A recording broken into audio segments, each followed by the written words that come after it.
It wasn't all good over the weekend. And this is something about this one cuts deeper.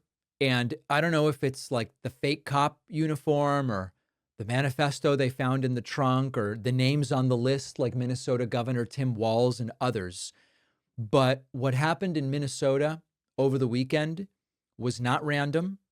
It was not senseless in the sense that it had a particular point. It wasn't new, but it almost feels like it was inevitable. Vance Bolter, I think it's Bolter, it's B-O-E, maybe it's Belter. Vance Bolter was a Trump supporter, a self-styled security CEO who ran possibly a fake ministry, drove a fake cop car, and turned his home into a MAGA command post, dressed himself up in police gear on Saturday, put on a latex mask, and gunned down Democratic Representative Melissa Hortman and her husband, Mark, in their home.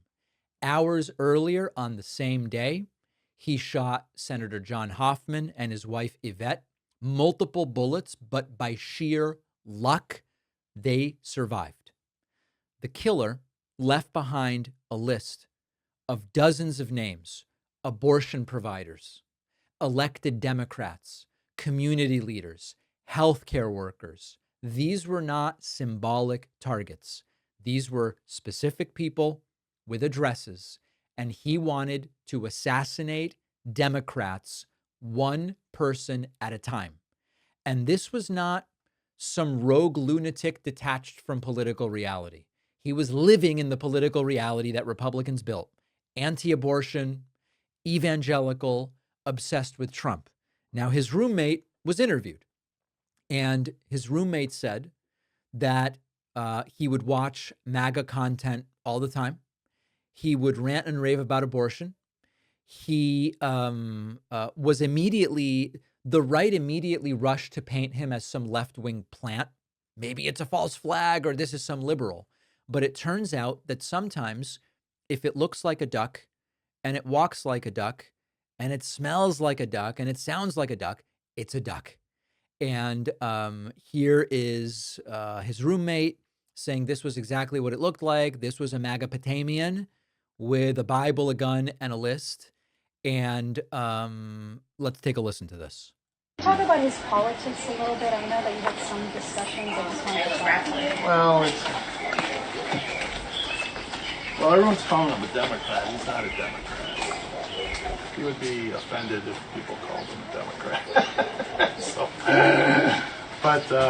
He, because of this board thing he was on for Governor Walz, it wasn't to serve. He was just serving the community.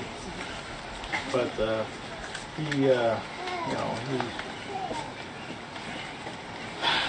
I can't believe a political issue would cause him to do such a thing. Did he ever bring up the senator or the representative who were targeted? Like I was saying, no, he never talked about them. I didn't know those people. I didn't recognize their name. Any politicians he mentioned?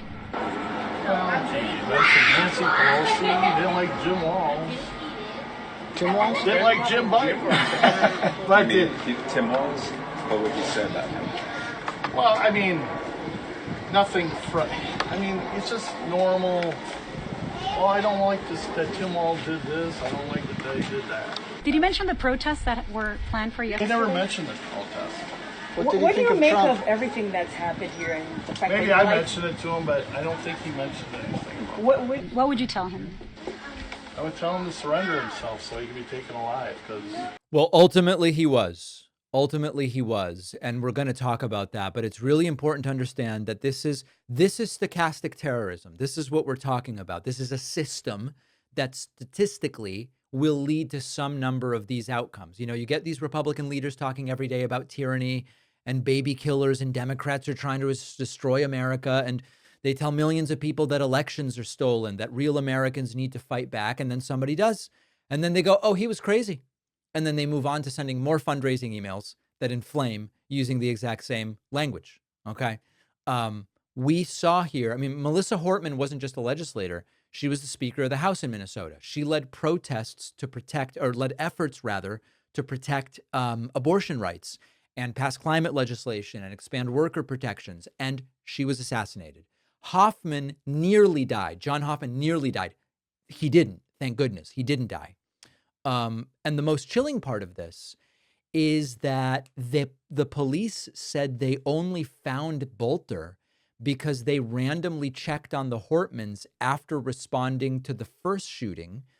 And if they hadn't, who knows how many more people would be dead right now. So we can't dance around this. The Republican Party, as it currently exists, is cultivating a political culture that excuses, ignores, and sometimes straight up incites violence against its enemies. It's more than a brand. MAGA is not just a brand. It's really a threat architecture of stochastic terrorism. And when rhetoric turns to murder like this, they go, oh, it was either a left-winger or merely a mentally ill person. What are the reflexive instincts? Oh, you blame Biden or immigrants or, mental health, even though they always refuse to fund actually getting people mental health treatment. But this is an ideology now that is really defining of Trump's base. And this wasn't an outlier. The outcome is a less common one. But we've been warning for years that the Republican Party's descent into extremism wasn't going to stop on January 6, 2021. It was going to go further. And now it's kicking in people's front doors. So Melissa Hortman is dead. Her husband's dead. John Hoffman barely made it. And if we don't name this for what it is and say, hey, this is a form of organized terror that is happening as a result of MAGA radicalization, more people are going to die. Now, they got him, okay? They were able to get him. He turned himself in. There was sort of speculation. Did he give himself up and allow himself to be taken alive because he has some expectation of a pardon or something, or he believes that somehow he's going to be saved? We have absolutely no idea, but he was taken alive.